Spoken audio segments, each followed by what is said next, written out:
नमस्कार, मी मनाली. न्यूज 18 लोकमतमध्ये आपल्या सगळ्यांचं स्वागत. सकाळचे 11 वाजलेत आणि आत्ताच्या या सगळ्या महत्त्वाच्या बातम्या या बुलेटिनमध्ये आपण सविस्तर पाहणार आहोत. तर बुलेटिनची सुरुवात आपण एका ब्रेकिंग बातमीनं करतोय, ती म्हणजे बंडखोरीनंतर शिंदे गट आणि उद्धव ठाकरे गटात दररोज एकमेकांवर टीकास्त्र सुरू आहे. तर त्यातच आता एक मराठी माणसावरून या दोन्ही गटात वातावरण तापू लागलंय. शिवसेनेच्या मुखपत्रातून एकनाथ शिंदे गटावर टीका केल्यानंतर आता एकनाथ शिंदेंनी मराठी माणसाच्या दुरावस्थेसाठी उद्धव ठाकरे जबाबदार असल्याचा आरोप केलाय. तसंच हिम्मत असेल तर रोकटोकमधून मुंबईत किती मराठी माणसं उरली आहेत याची आकडेवारी जाहीर करा, अशा शब्दात मुख्यमंत्री एकनाथ शिंदेंनी शिवसेना पक्षप्रमुख उद्धव ठाकरेंना आव्हान दिलंय. परवा कोणीतरी रोकटोक मध्ये लिहिलं, लाचार शिंदे गट. शिंदे गट म्हणजे साबणाचे बुडबुडे. शिंदे गटाने सुनता करून घेतली आहे. आता टीका करण्यापलीकडे त्यांच्याकडे उरलं नाही. सकाळी उठल्यावर टीका, दुपारी उठल्यावर टीका, रात्री झोपताना टीका. म्हणजे टीकेचं सकाळ दुपार रात्रीचे 3 डोस घेतल्याशिवाय त्यांची मळमळ काही थांबत नाही. मुंबई आपली आहे, मराठी माणसांची आहे. मुंबई गिळायला शिंदे गट त्याच्या खांद्यावर बंदूक ठेवून या ठिकाणी भारतीय जनता पक्ष काम करते असा बिनबुडाचा आरोप करतायत. परंतु मी एकच सांगेन, यांना मुंबईचा एवढा पुळका येतोय तर त्यांनी पुढच्या रोकटोक मध्ये मुंबईतील मराठी माणूस किती उरलाय याची आकडेवारी जाहीर करावी. जर हिम्मत असेल तर गेले अनेक वर्ष मराठी माणसाच्या नावाने मतं मागितली, मग तोच मुंबई मधला मराठी माणूस मुंबई बाहेर का फेकला गेला, का तो विरार, बदलापूर, वांगणी इकडे गेला, याचं विश्लेषण पण रोकठोक मधून केलं पाहिजे. आणि याविषयी आपण प्रतिक्रिया जाणून घेणार आहोत. आपल्यासोबत आहेत शिवसेनेचे आमदार सचिन अहिरजी. सचिन अहिरजी, न्यूज 18 लोकमतमध्ये आपलं स्वागत. आणि पुन्हा एकदा शिंदे गट विरुद्ध ठाकरे अशी टीकास्त्र सुरू झालेली आहे. मराठी माणसाची दुरावस्था याला उद्धव ठाकरे जबाबदार असल्याचा आरोप मुख्यमंत्री एकनाथ शिंदे यांनी केलाय. तुमची प्रतिक्रिया? खरंच मराठी लोकांचं हिताचं रक्षण केलं नसता तर आज आणि नेतृत्वाच्या माध्यमातून जर बोललो असतो तर मग ते तिथपर्यंत पण देखील पोहोचले नाही. हा प्रश्न ते आमच्यासाठी म्हणण्यापेक्षा आज ज्यांच्या बरोबर त्यांनी युती केली आहे, मित्रपक्ष म्हणून घेऊन ते वावरत आहेत, त्यांनाच त्यांनी विचारलं पाहिजे होतं. कारण लोढा, कोटक, शाह, कोटेचा, शाह, मिश्रा, शेट्टी अशा लोकांना प्रतिनिधित्व आम्ही दिलं नाही. सातत्याने मराठी माणसांना प्रतिनिधित्व देत असताना लोकप्रतिनिधी म्हणून या मुंबई शहराचं नेतृत्व करत आपण आणलेलं आहे. आणि त्याचं उदाहरण जर बघायचं असेल का, आज एकही 9 त्यांच्याकडे आमदार असताना पण मराठी माणसाला प्रतिनिधित्व मंत्रिमंडळामध्ये पहिल्या यादीमध्ये मिळू शकला नाही. कदाचित काही राज्यमंत्री अमकं दमकं पुढच्या यादीत करतील, पण हीच भूमिका या मराठी माणसाच्या बद्दल त्यांना बघायला मिळते. आम्ही काय केलं हे लोकांना माहित आहे. विशेषतः मराठी भाषाच्या बाबतीत अभिभाषाचा दर्जा मिळाला, त्यासाठी मंत्रालयामध्ये एक मंत्रिमंडळामध्ये नवीन विभाग आपण सुरू करण्याचं काम केलं. नवीन पाट्या मिळाले पाहिजे आणि पाट्या लागलेच पाहिजे हे आग्रही भूमिका घेतली. त्यातून भूमिका आमची जी आहे ती सुस्पष्ट आहे. आणि त्यांनी जसं सांगितलं की नक्कीच सामन्यातून त्यांना याच्या बाबतीतलं उत्तर आपण देऊ. पण हा प्रश्न आम्हाला विचारण्यापेक्षा बाजूला मांडीला लावून बसून त्यांना विचारला असता तर बरं आलं असतं. कारण फक्त मुंबई पुरतं ही जबाबदारी नाही, राज्य शासनामध्ये वेगवेगळे विभाग असतात, वेगवेगळे केंद्रामध्ये सरकार असतात, त्यांचे धोरण मुंबई अगदी बरोबर आहे सचिन अहिरजी. मात्र शिंदे यांनी म्हटलं त्यानुसार रोकटोक मधून मुंबईत किती मराठी माणसं उरली आहेत याची आकडेवारी जाहीर करण्याचा त्यांनी एक आव्हान दिलेलं आहे. तर ती आकडेवारी जाहीर होणार का? सामन्यातूनच त्यांना चोख उत्तर दिलं जाईल वेळ आल्यावरती. ते बोलतात त्यावेळी त्यांना सांगायची आम्हाला लिहायची गरज नाही. ज्यावेळी त्याचं विश्लेषण करायचं असेल, मराठी माणसाच्या बाबतीत काय आम्ही भूमिका घेतलेली आहे, किती राहिले, त्याला कोण जबाबदार आहे, या सर्वचा सुस्पष्ट समाचार आम्ही त्यांना देऊ. सचिन अहिरजी, तुम्ही असेच आमच्यासोबत राहा. आपल्यासोबत भाजपचे नेते राम कदम सुद्धा आहेत. राम कदमजी, जसा आरोप करण्यात आलेला आहे की मराठी माणूस मुंबईत राहिलेला नाही, मराठी माणसाची जी दुरावस्था झाली आहे त्याला जबाबदार उद्धव ठाकरे आहेत. मात्र आता सचिन अहिर यांनी न्यूज 18 लोकमतची बोलताना म्हटलेलं आहे शहा ही जी नावं आहेत ही सगळी तिकडेच बघायला मिळतात, आमच्याकडे नाही, आम्ही मराठी माणसाला प्राधान्य देतोय. तुमचं मत काय आहे? तुम्ही दुजोरा देताय काय? व्यक्तीच्या सचिन अहिर माननीय आमदार यांच्याबद्दल मला आदर आहे, अतिशय चांगलं काम करतात. पण शिल्लक सेना, तिला आता लोक पेंग्विन सेना म्हणतात, समजून घेतलं पाहिजे की मुंबई महानगरपालिकेत 30 वर्ष यांची सत्ता आहे. कोण कॉन्ट्रॅक्टर आहे तो? एकतरी मराठी माणूस दिसतो का कॉन्ट्रॅक्टर? नाही. यांचं जे धोरण आहे 30 वर्षापासून, त्या धोरणामुळे मुंबईतल्या माणसाला डोंबिवली, कल्याण, शहापूर, बदलापूर इथे जे जावं लागलं, ही तुम्ही जबाबदारी घेणार नाही. म्हणजे मुंबईचा मलिदा सगळा तुम्ही खायचा, मात्र जबाबदारी कसलीच घ्यायची नाही. मुंबईमध्ये 1900 किलोमीटर रस्ते आहेत. त्या 1900 किलोमीटर रस्त्यांवर 19,000 म्हणा, 19 लाख म्हणा एवढे खड्डे असतील. या खड्ड्यांच्या नावावर दरवर्षी कोट्यवधी रुपयाचं कंत्राट काढता तुम्ही. ते पैसे जातात कुठे?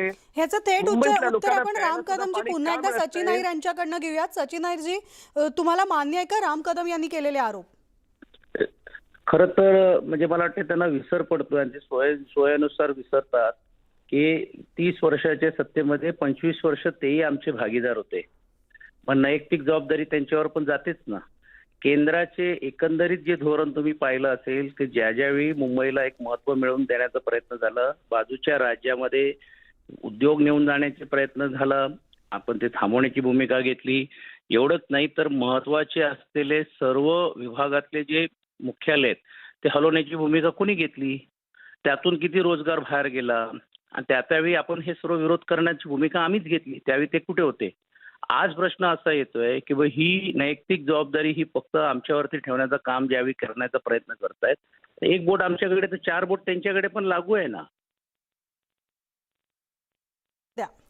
मी उत्तर देऊच? हो, द्या द्या. नाही, सत्तेमध्ये भागीदारी मान्य, पण स्टँडिंग कमिटीचा चेअरमन असेल किंवा महापौर हे महत्वाचं पद असेल, ही सगळी पदं कोणाकडे होती? तर पेंग्विन सेनेकडे होती. तर त्याच्यामुळे सत्तेत जरी करता नाममात्र आम्ही भागीदार असलो तरी अधिकाराचं असं कोणतंच पद नव्हतं. तर त्याच्यामुळे शिल्लक सेनेला, पेंग्विन सेनेला या गोष्टीचं उत्तर द्यावं लागेल की एका ठिकाणी मराठी म्हणायचं आणि महानगरपालिकेमध्ये सगळे कंत्राटदार कोण? तर एकही मराठी नाही. एका ठिकाणी मराठी म्हणायचं, पण राज्यसभेचा उमेदवार देताना माननीय दिवाकर रावते साहेब असतील, चंद्रकांत खैरे असतील किंवा आमचे सचिन भाऊ असतील, यांच्या नावाचा पेंग्विन सेनेला विसर पडतो. त्यावेळेस त्यांना वेगळी नावं आठवतात. तर त्याच्यामुळे बोलायला खूप आहे. शिवसेना आम्ही मानत नाही त्यांना, ती पेंग्विन सेना आम्ही मानतो. त्यांनी जबाबदारी कशी घ्यायची याची पाठशाळा त्यांनी सुरू करणं आवश्यक आहे. कमळाबाई सोयानुसार बोलतायत. आता ते ज्यावेळी वेळ येईल त्यावेळी बोलू ना आपण. हे सर्व मुद्दे तुम्हाला जे मांडलेत ना, आपण एकेकाचं प्रत्येक वेळी उत्तर देऊ. पण नैतिक जबाबदारी तुमची होती ही तुम्हाला कसं टाळता येईल? जर एवढंच तुम्ही म्हणताय, आज तुम्ही म्हणताय अधिकाराचं पद नसेल, अधिकाराचं पद भाजपकडे नसेल, होता राज्याचं मुख्यमंत्री पद तुमच्याकडे सातत्याने राहिलेलं आहे. त्यावेळी तुम्ही मुंबईसाठी काय केलं सांगा ना. आणि या 2.5 वर्षामध्ये केंद्रामध्ये तुम्ही मुंबईमध्ये होता, कुठची नवीन योजना आपण या मुंबई शहरासाठी आणली 2.5-3 वर्षामध्ये? तुम्हाला कोणी हात बांधून ठेवला होता? त्या सर्व प्रश्नाचे उत्तर देऊ. पण तो व्यासपीठ हा आजचा व्यासपीठ नाही. वेळ आल्यावरती राजकीय व्यासपीठावरती याचे सर्व उत्तर द्यायला शिवसेना सक्षम आहे. मला 10 सेकंद द्या आपण. हा, मलाही बोला, 10 बोला. सेकंड आज मुंबईमध्ये जी मेट्रो दिसते याला जबाबदार कोण आहे? माननीय देवेंद्र फडणवीसजी आहेत. आणि हीच मेट्रो आतापर्यंत धावत असती, पण फेसबुक मुख्यमंत्री महाराष्ट्राला 2.5 वर्ष लाभले, त्याच्यामुळे ही मेट्रो जी रखडली त्याला कारण फेसबुक माजी मुख्यमंत्री आहेत, हे मान्य करा. आज मुंबईमध्ये ज्या पद्धतीने MMRDच्या क्षेत्रातले असतील, पीडब्ल्यूडीच्या क्षेत्रातले असतील, जे रस्ते जे कॉन्क्रिटीकरण झालंय साधारणतः 800 किलोमीटरच्या वर, हे कुणी केलंय? हे माननीय मुख्यमंत्री देवेंद्र फडणवीस साहेबांच्या कालखंडातलं आहे. तर त्याच्यामुळे या गोष्टी तुम्हाला नाकारता येणार नाहीत. जरी करता देवेंद्रजी मुख्यमंत्री असले तरी मुंबईमध्ये कोस्टल रोड आम्ही आणलं, त्यावेळी तुमची भूमिका काय होती हे सांगा ना लोकांना.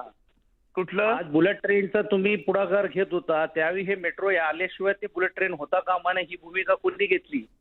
मेट्रो ट्रेनचं तुम्ही बोलता त्याला टेक्निकल मान्यता हे त्या अगोदरच्या सरकारने दिलं होतं.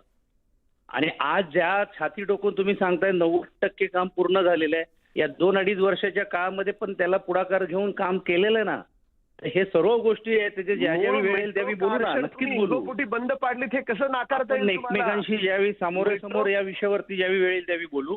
आज मराठी टक्क्याच्या बाबतीतली जी भूमिका जी आहे त्या बाबतीत सुस्पष्ट जबाबदारी ही एकट्या कोराची नाही, सामूहिक आहे.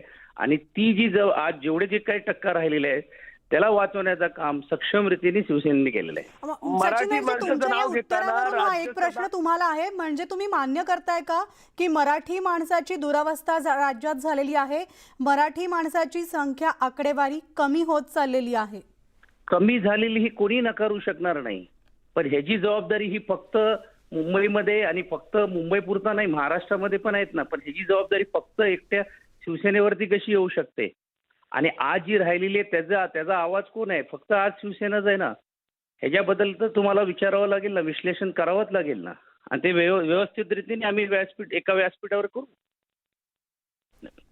नाही, या ठिकाणी चर्चा जी आहे मुंबईतला मराठी टक्का का कमी झाला याची चर्चा आहे.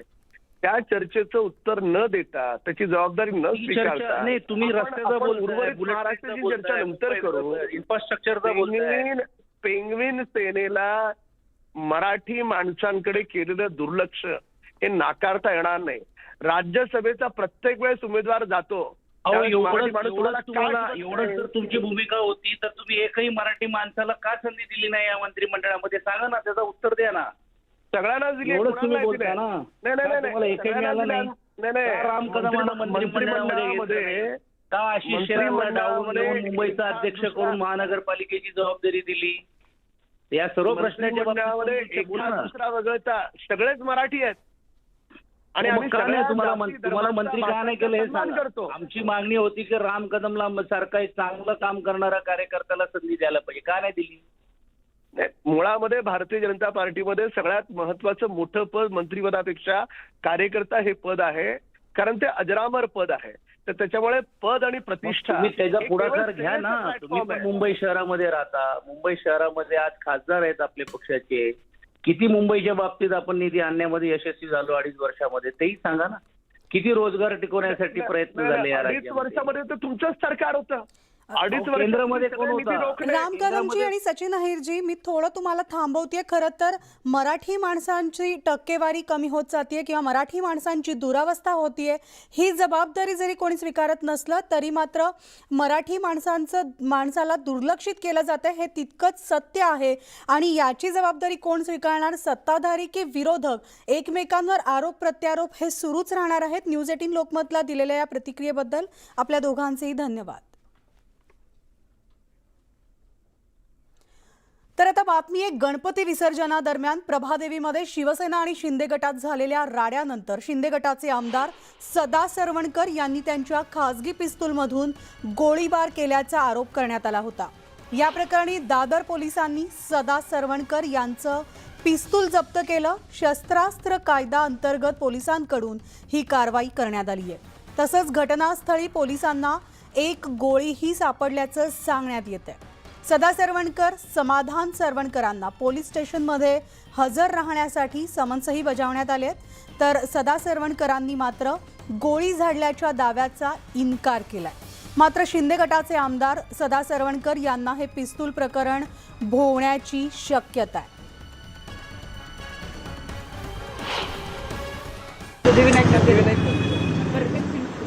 द्यायला लागतं. ज्याची चौकशीसाठी पोलिसांना पूर्ण मदत करणं हे आपलं काम आहे. तुम्हाला आपलं काय, मी मंदिरात चाललोय, पण पोलीस जे जे काही सहकार्य असतील ते पूर्ण देऊ. बोलत ठेवा जाऊ नये.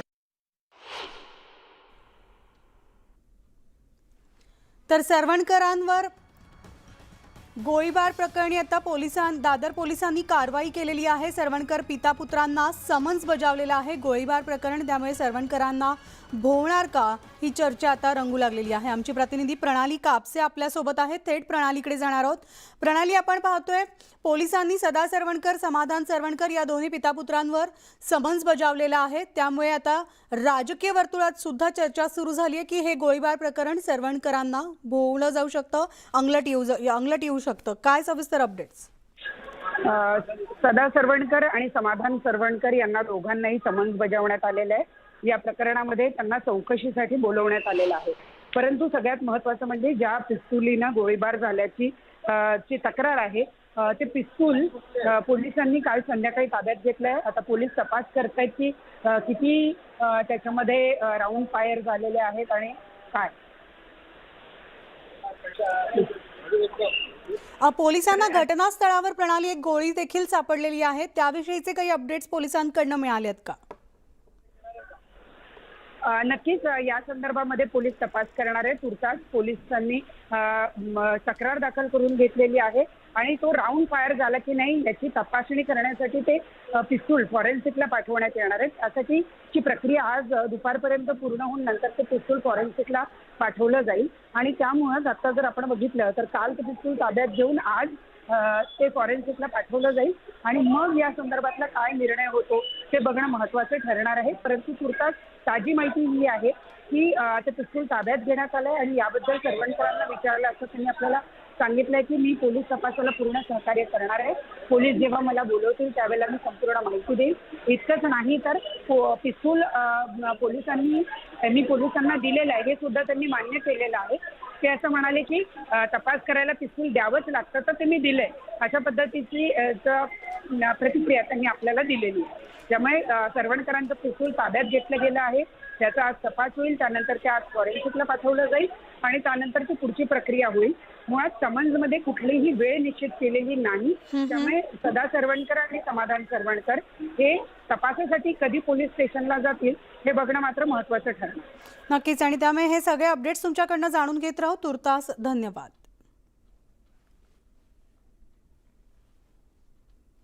तर मुंबई भाजप अध्यक्ष आशिष शेलार यांनी ट्विट करून आदित्य ठाकरेंना डिवचलंय.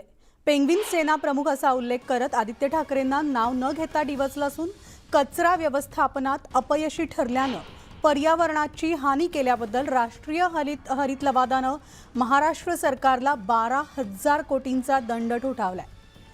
सांग भोलानाथ हा दंड पालिकांमध्ये सत्ता असलेल्यांकडून, 2.5 वर्षे पर्यावरण मंत्री असलेल्यांकडून, सोशल मीडियावर पर्यावरण प्रेमाची झाडे लावणाऱ्या पेंग्विन सेना प्रमुखांकडून वसूल करायचा का, असा खरमरीत सवाल आशिष शेलारांनी उपस्थित केलाय.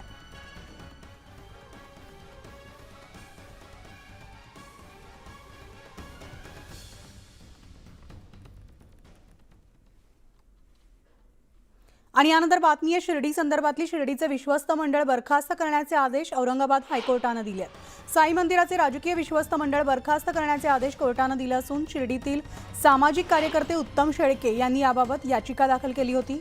आघाडी सरकारनं नेमलेले हे विश्वस्त मंडळ बरखास्त करण्याचे आदेश कोर्टानं दिले आहेत. साई संस्थानच्या घटनेनुसार ही नेमणूक झाली नसल्याचा आक्षेप होता. तर पुढील 8 आठवड्यांमध्ये नवीन विश्वस्त मंडळ नेमण्याचे आदेश कोर्टाकडून देण्यात आले. तर आता राज्य सरकारला नवीन विश्वस्त मंडळ नेमावं लागणार आहे आणि आघाडी सरकारनं 16 सदस्यांची नेमणूकही केली होती. यामध्ये विश्वस्त पदांसह अध्यक्ष राष्ट्रवादी काँग्रेसचा, उपाध्यक्ष शिवसेनेचा आणि विश्वस्त काँग्रेसचे असं वाटप झालेलं होतं. नवीन विश्वस्त मंडळाची नेमणूक होईपर्यंत जिल्हा न्यायाधीश साई मंदिराचा कारभार पाहणार आहेत.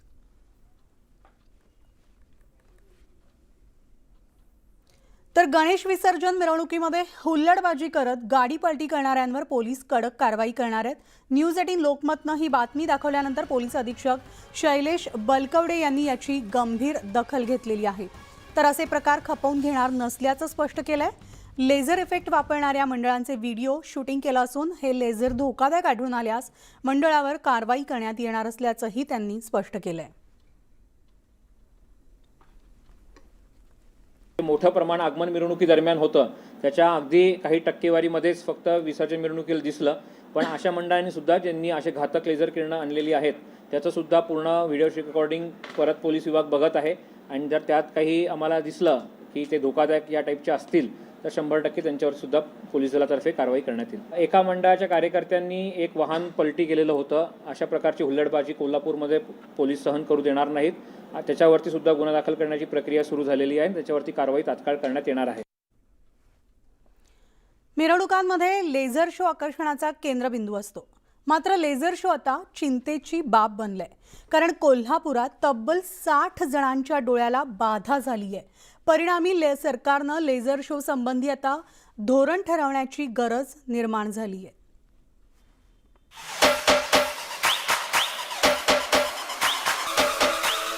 तीव्र क्षमतेच्या लेझरमुळे गणेश विसर्जन मिरवणुकीची शोभा वाढली.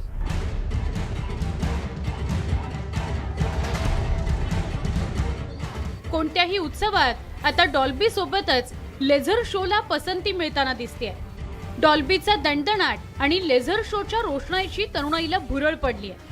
पण याच लेझर शोमुळे तब्बल 60 जणांच्या डोळ्यांना इजा झाली आहे. बुबुळात रक्तस्राव, डोळे कोरडे पडणं याच्या तक्रारी वाढल्या आहेत. काही रुग्णांच्या डोळ्यांची जळजळ होते, तर काहींचे डोळे सुजलेत आणि डोळे दुखण्याच्या तक्रारी तर अनेक रुग्णांनी केल्या आहेत. कोल्हापुरामध्ये मिरवणुका जोरात चालल्या. आपली तरुणाई आणि बाकीचे लोक एकदम उल्हसितून या मिरवणुकीत नाचत होते. याच्यामध्ये डॉल्बीचा वापर आणि लेझर किरणाचा वापर खूप मोठ्या प्रमाणात झाला. यामुळे शरीरावरती आणि डोळ्यांवरती या लेझर व डॉल्बीमुळे परिणाम होऊन जवळजवळ 60 ते 65 लोकांच्या डोळ्यांच्या नजरेवरती परिणाम झाल्याचं आमच्याकडे आढळून आलेलं आहे. लेझर किरणांची क्षमता 10 वॅटपेक्षा जास्त असल्यास ते धोक्याचे ठरतात. एकाच ठिकाणी लेझर केंद्रित करणं आरोग्याला हानिकारक असतं, मात्र त्याकडे दुर्लक्ष केल्यानं नागरिकांना त्रास सहन करावा लागतोय. ज्यांच्या डोळ्यात एकदम किरण पडलेले आहेत अशा लोकांमध्ये केंद्रबिंदूला किरण पडल्यामुळे डोळ्याच्या पडद्याला रक्तवाहिन्या फाटून त्याची नजर बंद पडलेली आहे. अशा पेशंट्समध्ये आज त्यांना ट्रीटमेंट सुरू केलेली आहे. या ट्रीटमेंटमध्ये डोळ्याचे ड्रॉप्स, इंजेक्शन्स, काही वेळेला लेझर उपचार व शरीरामध्ये काही इंजेक्शन्स द्यावे लागतात. जर गरज पडली तर ह्या पेशंट्सना कदाचित भविष्यामध्ये ऑपरेशनसुद्धा करावे लागू शकते. डोळ्यांवर विपरीत परिणाम करणाऱ्या लेझर शोवर वेळीच निर्बंध आणण्याची गरज निर्माण झाली आहे. कारण तसं झालं नाही तर डोळ्यांना इजा होण्याची शक्यता कैक पटीनं वाढेल. त्यामुळे राज्य सरकारने यावर लवकरात लवकर धोरण ठरवून त्याची अंमलबजावणी करणं गरजेचं झालंय. ज्ञानेश्वर साळोखेसह bureau report, news 18 Lokmat, Kolhapur. आणि आता बातमी आहे एका व्हायरल व्हिडिओची. जंगल सफारी दरम्यान जंगलात हत्ती एका कारवर धावून जातानाचा व्हिडिओ कॅमेऱ्यात कैद झालाय. या बलाढ्य हत्तीपासून स्वतःचा आणि कारचा बचाव करताना कार चालक तुफान वेगात गाडी रिव्हर्समध्ये चालवताना दिसतोय. विशेष म्हणजे समोर येणाऱ्या हत्तीकडे पाहत तो वेगानं गाडी पाठीमागे घेतोय खरा. अखेर हत्ती गाडीचा पाठलाग सोडून देतो आणि कारमधील ड्रायव्हरसह पर्यटकांचा जीव टांगणीला लागलेला होता. तो आता त्यांनी सुटकेचा निश्वास टाकलाय. तर उद्योगपती आनंद महिंद्रा यांनी हा व्हिडिओ शेअर केलाय.